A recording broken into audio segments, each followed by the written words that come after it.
Pues por acá llueve.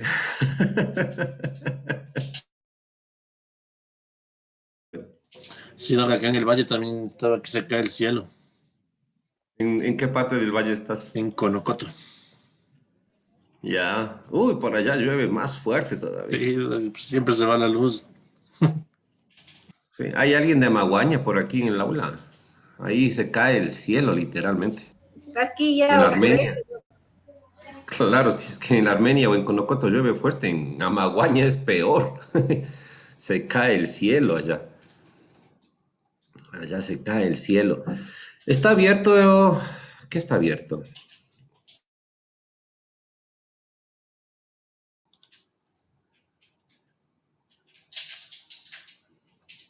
Cuando tienen que entregar esto.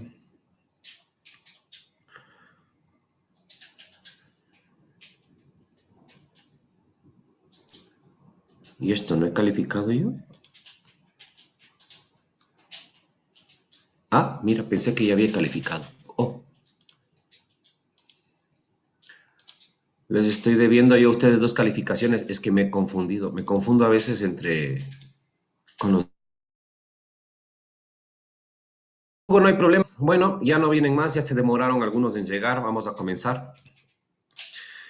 Nos habíamos quedado justamente con lo que era heparinas de bajo peso molecular. Recuerden revisar ese artículo que les había dejado de heparinas de bajo peso molecular. El mensaje principal es que es una eficacia comparable a otras alternativas, pero con un buen perfil de seguridad. Ahí habrán leído el asunto de la trombocitopenia. Trombocitopenia es un efecto indeseado que puede ocurrir con las heparinas en general y también puede ocurrir con las de bajo peso molecular. Sí,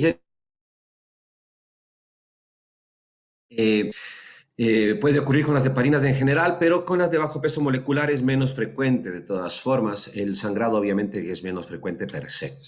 Eh, y también están ahí esquemas de dosificación generales, sea para inicio prequirúrgico o si es que no es prequirúrgico, pues obviamente no tiene nada que ver el intervalo antes del procedimiento de operación. Hoy vamos con otro grupo de fármacos. Y de estos, del siguiente grupo de fármacos que nos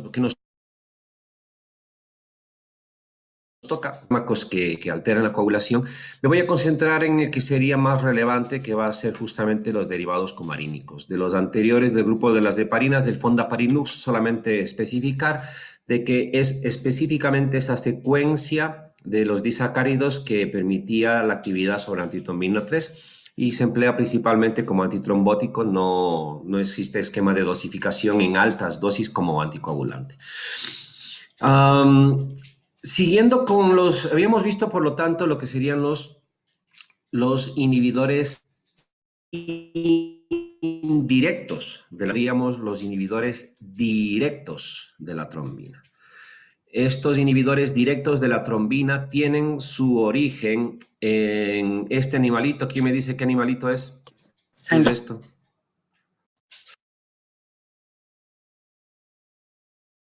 Sanguijuela. Esta sanguijuela en la historia de la medicina. Humores plasmáticos podían estar alterados y era necesario hacer un cambio de sangre. Esta sanguijuela, el nombre justamente es el de Irudu medicinalis. ¿Y por qué logra la sanguijuela chupar sangre? Porque una vez que se adhiere, administra, coloca a estaño y obviamente capilar una sustancia anticoagulante que permite que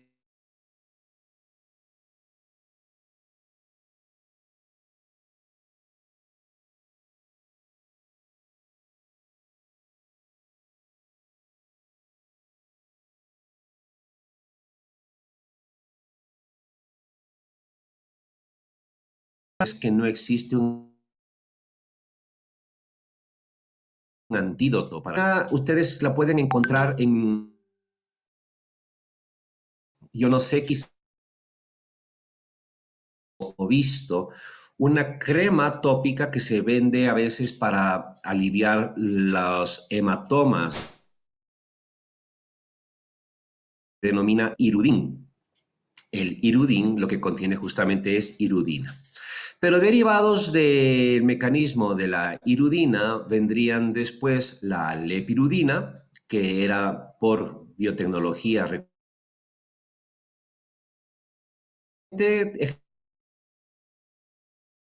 Uno de los problemas es que esta actividad anticoagulante de la lepirudina, lo mismo que la irudina, era por un mecanismo netamente de inhibición directa de la trombina, en otras palabras, independiente de la actividad de antitrombina 3. La semivida plasmática de la lepirudina era corta y una de las cuestiones es que se acumulaba muy fácilmente en pacientes con falla renal.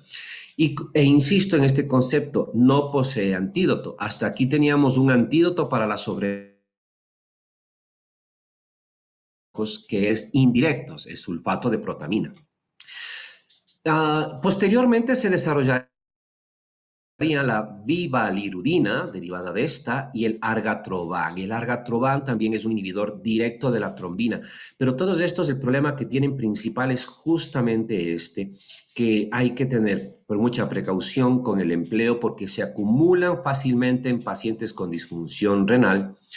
Y cuando uno habla de disfunción renal, no hay que pensar solamente en falla renal crónica o aguda. De entrada,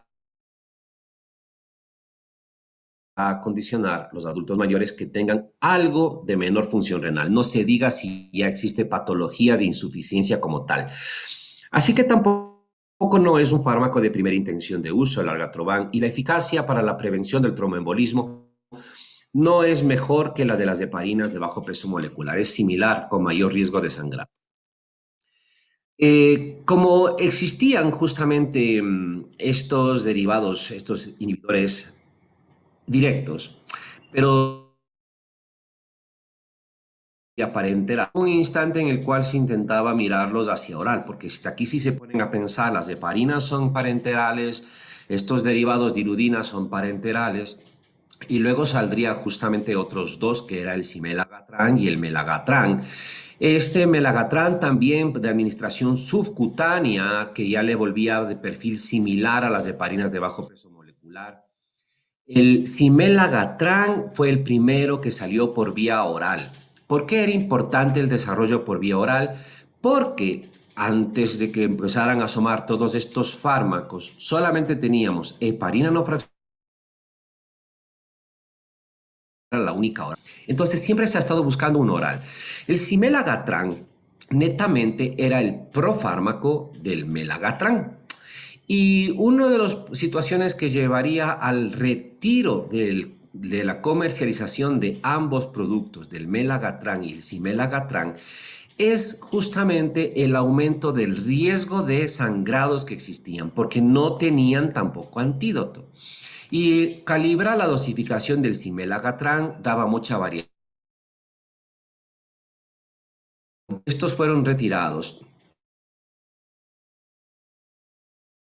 que es el dabigatran. El dabigatran,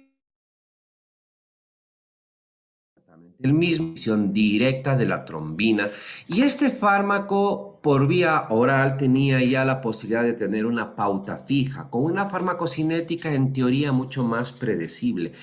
Y la ventaja era esta, la posibilidad de tener comprimidos en una dosis que te podía dar un efecto un poco más predecible en teoría.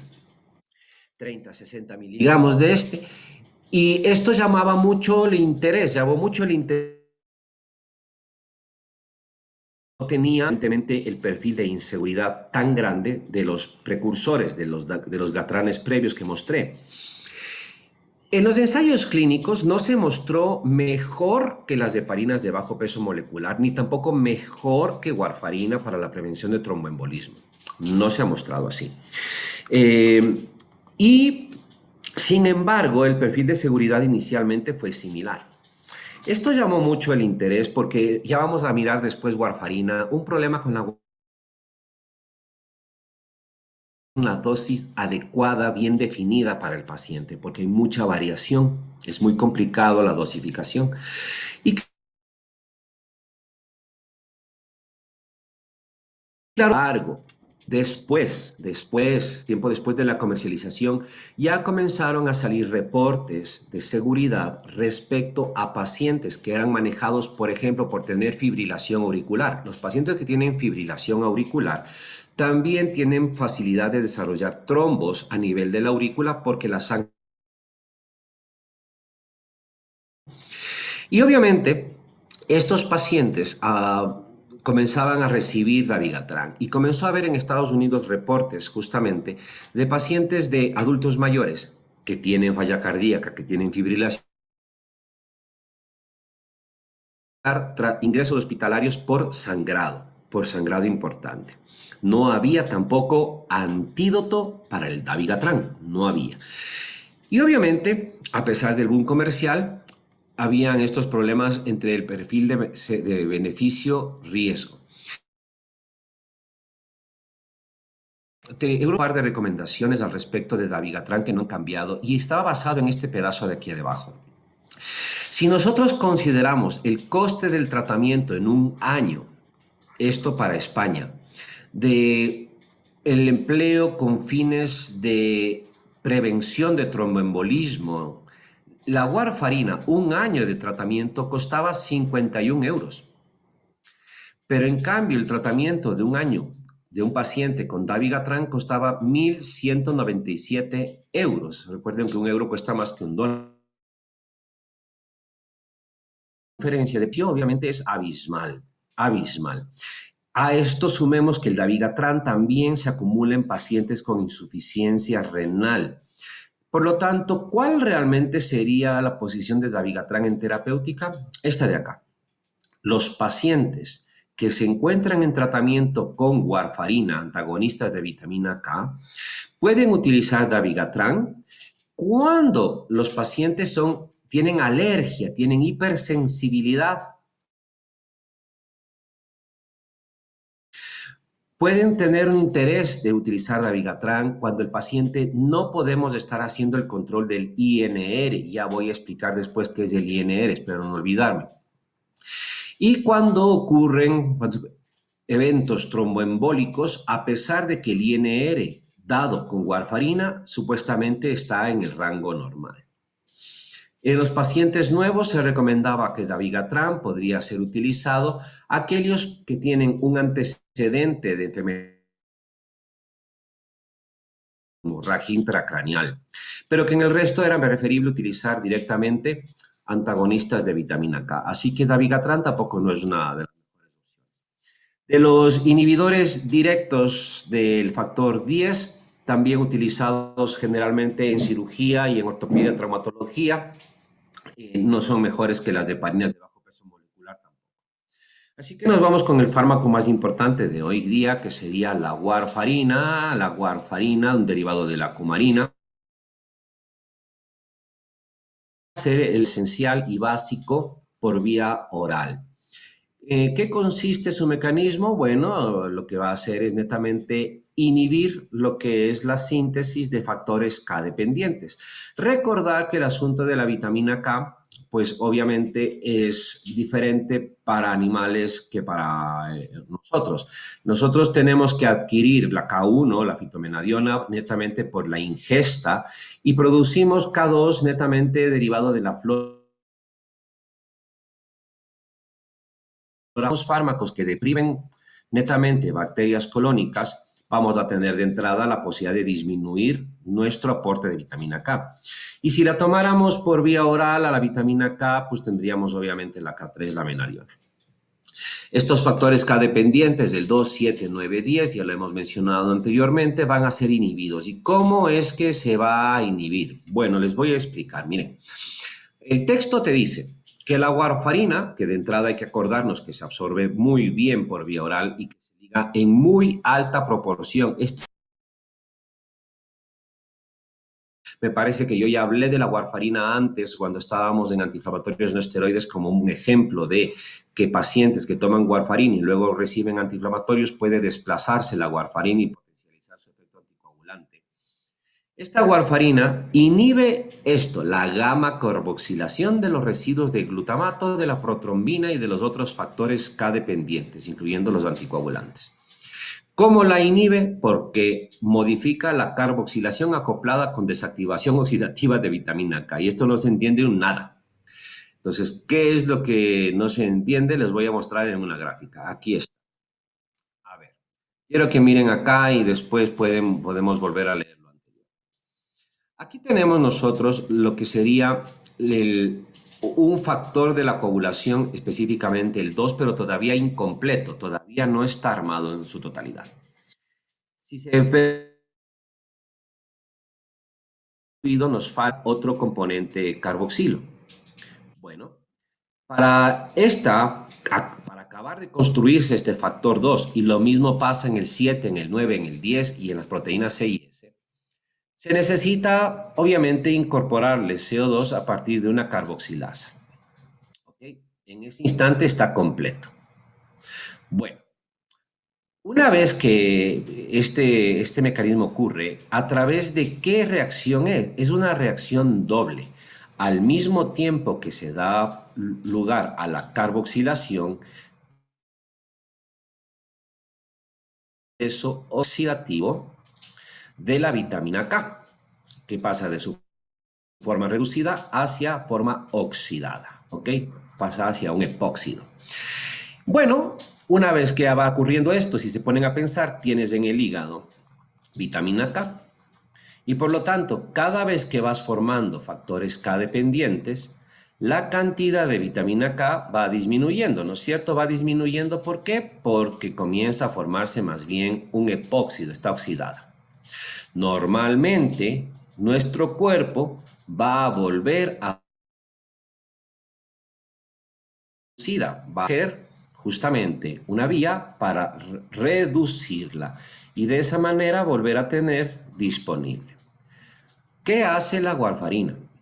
La warfarina interfiere en el proceso de reducción de la vitamina K. Por lo tanto, ¿qué va a ocurrir? Si tú tienes en tus depósitos orgánicos vitamina K, siempre, todo el tiempo estamos formando, seguimos oxidando y vamos teniendo cada vez factores 2, el 7, el 9, el 10. Seguimos sintetizándolos. Y cada vez que seguimos sintetizando estos factores, vamos a ir disminuyendo la cantidad de vitamina K. Como ahora la warfarina está imposibilitando la reducción del epóxido de vitamina K, no va a ocurrir sino que cada vez serán menores al instante en el cual ya no tengamos vitamina K reducida, lógicamente se va a suspender la carboxilación porque estaba acoplada. Y si se suspende la carboxilación, vamos a dejar de estructurar estos factores K dependientes. Y recuerden, los factores K dependientes se están utilizando también todo el tiempo que puedes tener un microtraumatismo, se activa tu cascada de coagulación para que no se manifieste clínicamente. Así que en el tiempo van a irse disminuyendo los factores de la coagulación. Sin embargo, no van a disminuir a la misma velocidad. ¿Por qué no van a disminuir a la misma velocidad? Por el lugar en donde se encuentra la cascada de la coagulación. Ya vamos a ir sobre eso. Nuevamente, aquí esta es la gráfica en cambio de su libro. Vitamina K que está oxidada, ¿no es cierto? La carboxilasa, la protrombina, que ya se ha estructurado, y aquí tendríamos el proceso de bioconversión de la reductasa, generado justamente para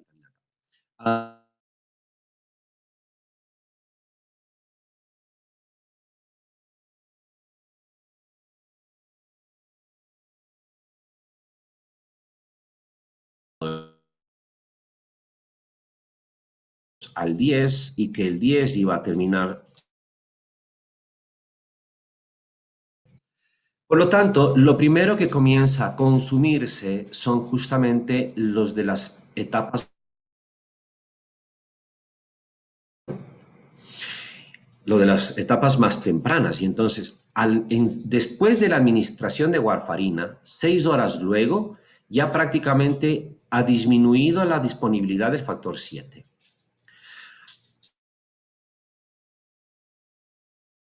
Aproximadamente 24 horas para que se agote el factor 9. Pasa casi 2 días, unas 42 horas para que se acabe de agotar el factor 10. Y pasan casi 3 días, unas 60 horas aproximadamente, para que se agote el factor 2. Por lo tanto, esta es la razón por la cual ustedes van a mirar después en práctica hospitalaria que cuando el paciente se con heparina no fraccionada, la heparina no fraccionada es parenteral y se requiere luego pasar al paciente a warfarina, a un anticoagulante oral. Se espera 3 días para retirarle la heparina no fraccionada. ¿Esto por qué? Porque la warfarina se va a demorar casi 3 días en alcanzar su efecto anticoagulante. Y entonces solamente después de esos 3 días van a mirar que en medicina interna se le quita al paciente la heparina no fraccionada. ¿Estamos claros? Porque en los 3 días de efecto anticoagulante suprimiendo los factores. Lógicamente es un asunto dosis dependiente. Así que así como podemos utilizarlo como anticoagulante, también podemos utilizarle como antitrombótico en dosis menores. ¿De qué depende esto? De lo que denominamos el INR. El INR es el International Normalized Radio, o sea, la razón, la división normal internacional. Lo que se mira es el tiempo de protrombina entre el paciente y el tiempo control de laboratorio. Y entonces, si por ejemplo tienes una relación de que el TP de control dura 14 segundos y el del paciente también 14 segundos, obviamente el resultado es igual a 1, ¿no es cierto? Pero en cambio, si el tiempo del control durara 12 segundos y el del paciente 20, sería 2. Por lo tanto, el INR, cuando comienza a ser mayor a 1, te va indicando el efecto de la anticoagulación que logras con warfarina. Cuando hablamos de un empleo con fines de prevención de tromboembolismo, solemos estar refiriéndonos a INRs en torno de 2.5, mientras que más arriba de 3.5 ya suelen ser efectos anticoagulantes necesarios. El problema con la warfarina, es la enorme variabilidad interindividual que existe. Este es un fármaco que se biotransforma netamente a nivel hepático. ¿Okay? Y entonces, de entrada aquí, la capacidad funcional enzimática de las personas ya condiciona una variabilidad. Segundo, los depósitos orgánicos de las personas de vitamina K es otro factor condicionante del efecto. Y encima, las otras medicaciones que toma muchas plasmáticas pueden desplazar a la warfarina. Y pequeños cambios, como se liga en un 99%, pueden provocar que haya mucho más anticoagulante. Si es que antes había un 1% de warfarina libre y cambiara simplemente de 99% a 98% la fracción ligada, tendrías 2% de warfarina libre, es el doble. Así que la posibilidad de una alteración de coagulación es muy sencilla en un paciente que toma warfarina. A esto se suma que hay que llegar a tener ese INR que no fluctúe demasiado. Y debido a estas variaciones, y entonces ustedes van a mirar después, cuando estén por medicina interna y por cardiología, cómo comienzan los tratantes a hacer esquemas que parecen un poco locos. Un comprimido el lunes, un comprimido el martes, medio comprimido el miércoles, medio el jueves. Un comprimido el viernes, uno el sábado y el domingo descansa. Y uno dice, ¿de dónde sale esa pauta terapéutica? O sea, ¿de dónde se la inventó? ¿Es así en todo el mundo? No. Es titular al paciente según las pruebas de laboratorio. Y entonces en otros es en cambio medio comprimido, medio comprimido, medio comprimido, un comprimido, medio comprimido, un comprimido. Es terrible. Este es el problema con la warfarina. Llegar a titularle correctamente el esquema de dosificación con fines de prevención de tromboembolismo antitrombótica, porque anticoagulación es más fácil, porque le metes el fármaco hasta que realmente el INR se ha puesto del doble, ¿sí? Perdón, ha subido de 3.5, el tiempo de protrombina del doble. Y entonces, obviamente que aquí se complica. Y encima otros procesos. Por ejemplo, por ejemplo, si el paciente tiene enfermedades agudas, falla cardíaca, falla renal o hepatopatía, todas estas condiciones, o si es que ha bajado de peso, van a potencializar el efecto de la warfarina. Por el contrario, si tiene diarrea, se absorbe menos warfarina y va a perder el efecto. Lo mismo puede ocurrir si es que tiene una subida de peso y una modificación con incremento porque se va a depositar el fármaco ahí. Las interacciones, los antibióticos y los laxantes pueden provocar alteraciones. ¿Por qué? Porque los antibióticos te matan las bacterias. Sin las bacterias del colon hay menos vitamina K. Los laxantes también ocurre lo mismo. Si toma otros fármacos que alteren la coagulación, ácido acetilsalicílico, otros antiagregantes plaquetarios o por ejemplo, antiinflamatorios no esteroides que incluso lo pueden desplazar. Fármacos antipsicóticos también pueden llegar a desplazar al producto. O, por ejemplo, los que son inhibidores de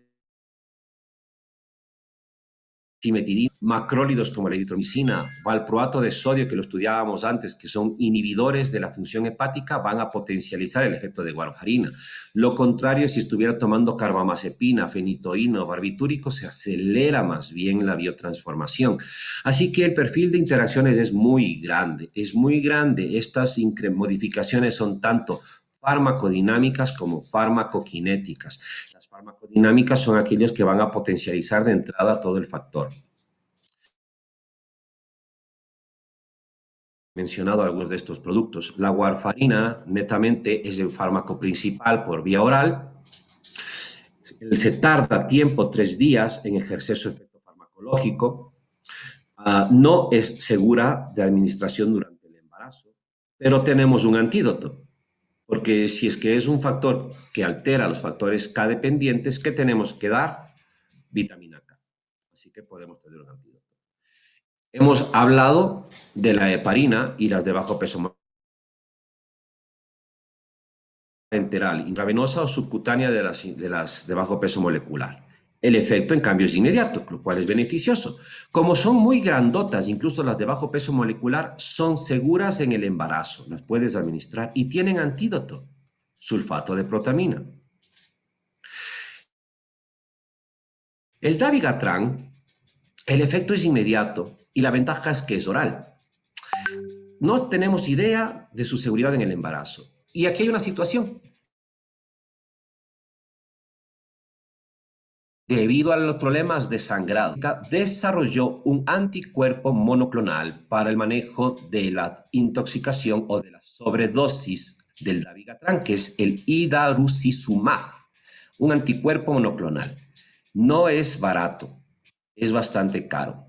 Y esta razón es lo que condiciona de que el dabigatran no se deba considerar realmente como un medicamento esencial, porque ocurren dos cosas. Por ejemplo, si pensáramos en el cuadro nacional de medicamentos básicos nuestros, dabigatran, necesariamente tienes que incluirle como medicamento esencial al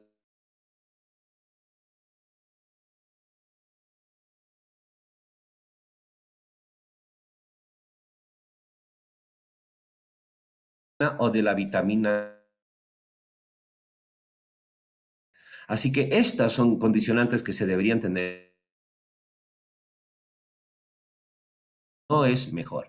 Y lo que mencionaba de los inhibidores directos del factor 10, como el rivaroxaban, también puede administrarse por vía oral, pero tenemos justamente que no es una seguridad mejor que la molecular. Y lógicamente, como altera factor 10, podemos utilizar el concentrado de factor 10 o de factor 7 para que lo potencialice como manejo de urgencias de intoxicaciones. De los trombolíticos. Estos trombolíticos tenemos dos fármacos principales antiguos, que son la streptokinasa y la uroquinasa, y uno nuevo que es la reteplasa. La reteplasa no es sino el símil sintético del activador del plasminógeno tisular. ¿Cómo funciona esto? Recuerden ustedes que la fibrina que se había constituido está estable. Bueno, orgánicamente ocurre un mecanismo basado en el que el activador del plasminógeno potencializa la bioconversión de plasminógeno a plasmina y la plasmina vuelve más fría, se deshace y como se deshace, se desintegra. Justamente estos fármacos trombolíticos potencializan la actividad de plasminógeno a plasmina. Esta es la gráfica que tienen en su texto. Fibrinógeno ha creado las bandas estables gracias justamente a la estabilización del factor 13 después del factor 2. Y el plasminógeno potencializa, perdón, el plasminógeno se transforma en plasmina y la plasmina vuelve inestable a la fibrina. Aquí justamente fármacos como la streptokinasa, la uroquinasa van a acelerar este proceso, aceleran la bioconversión, rápidamente se degrada la fibrina y se disuelve el trombo. También en este esquema vamos a encontrar en cambio fármacos antihemorrágicos. Entre estos antihemorrágicos, aquí podríamos funcionar con el ácido aminocaproico, que va a disminuir el paso de plasminógeno a plasmina, lo cual permite que la fibrina se mantenga mucho más estable, el ácido aminocaproico. ¿De dónde se derivaron estos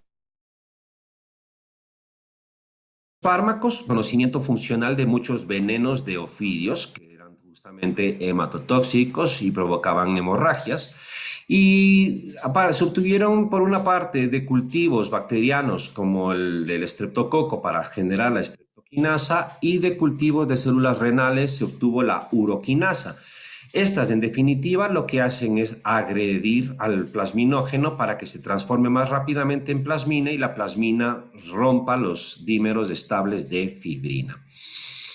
La reteplasa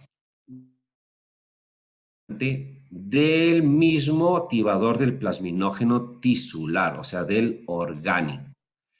Y esta reteplasa justamente ya es el fármaco que se emplea muchas veces en terapia intensiva. Otros símiles que han salido luego son el alteplasa y tenecteplasa, que son los fibrinolíticos que se utilizan, por ejemplo, en el manejo agudo de un infarto. Cuando teníamos un infarto agudo de miocardio, una de las posibilidades era o hacer un cateterismo para colocar un stent o utilizar un fibrinolítico, si recuerdan ese video. Justamente la reteplasa llega a tener una mejoría del flujo coronario, ¿sí? Y por eso sería el fármaco de elección. Además de que, como es de tecnología recombinante, las probabilidades de hipersensibilidades alérgicas, incluyendo el shock anafiláctico, son muy bajas. Y ya está. Eso es los últimos exclusivamente de medicina de especialidad, terapia intensiva, ¿sí? O medicina crítica. ¿Alguna pregunta? Alguna pregunta. En lo que estamos hablando en relación a la warfarina que se maneja mediante el INR, y en pacientes diabéticos que de por sí su patología ya les da una coagulación. No, Lenin, ¿por qué los pacientes diabéticos no tienen de por sí, por ser diabéticos, una coagulación alterada? Bueno, hay problemas en su coagulación. ¿Se maneja normalmente con los No, un tratamientos? paciente, no, Lenin, no sé por qué lo dices, pero un paciente diabético no tiene alteraciones en su coagulación.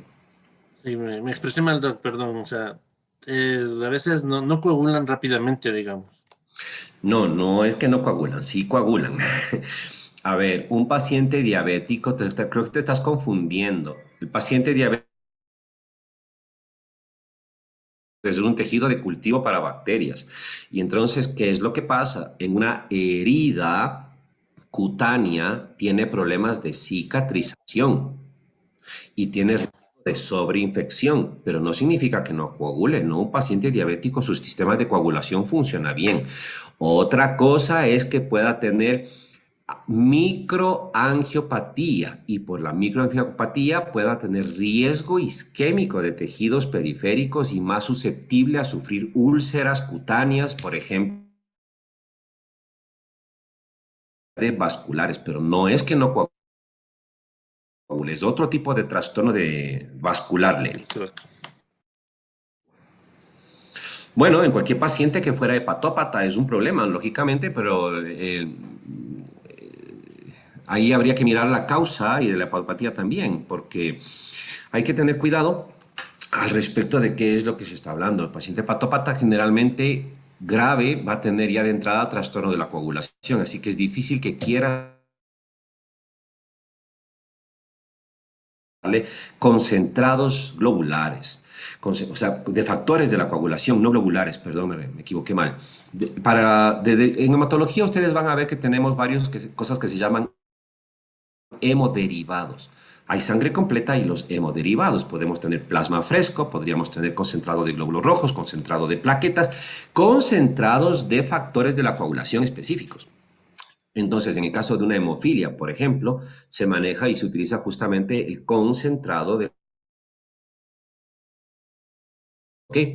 Hablando de hemofilia, ese tema no es del sílabo. Sin embargo, he dejado abierta en el aula en este momento un repaso de todos los fármacos que alteran la coagulación, una visión general, y también un video corto sobre lo que es la hemofilia y el manejo al respecto. Ahí se va a mencionar a los concentrados de los factores de la coagulación. ¿Ok? Eso para que de una vez le miren esta noche si es que quieren. Ya mañana y pasado mañana comenzamos ya con digestivo, ¿ok? Ya con fármacos del aparato digestivo. Si es que hay alguna otra pregunta, queda un minuto. Doc, era con respecto al artículo de la eficacia comparada de las heparinas de bajo peso molecular y las otras que ya no recuerdo. Mencionaba que para el tratamiento del tromboembolismo se puede aplicar maniobras mecánicas como farmacológicas. ¿A qué se refiere con Sí, maniobras mecánicas? la primera maniobra mecánica, por ejemplo, es la paciente a caminar. La primera es la propia bomba venosa, el propio hecho de los músculos. Los fisioterapistas en un paciente encamado, por eso es que están realizándole masajes, por ejemplo, y movimientos a nivel del paciente que está en cama. ¿Para qué? Para que la bomba muscular funcione. Otro mecanismo, otra forma mecánica son los vendajes compresivos, desde distal a proximal. Estos vendajes compresivos o el uso de las medias elásticas que habrás visto que a veces se venden en Fibeca para los pacientes. Todo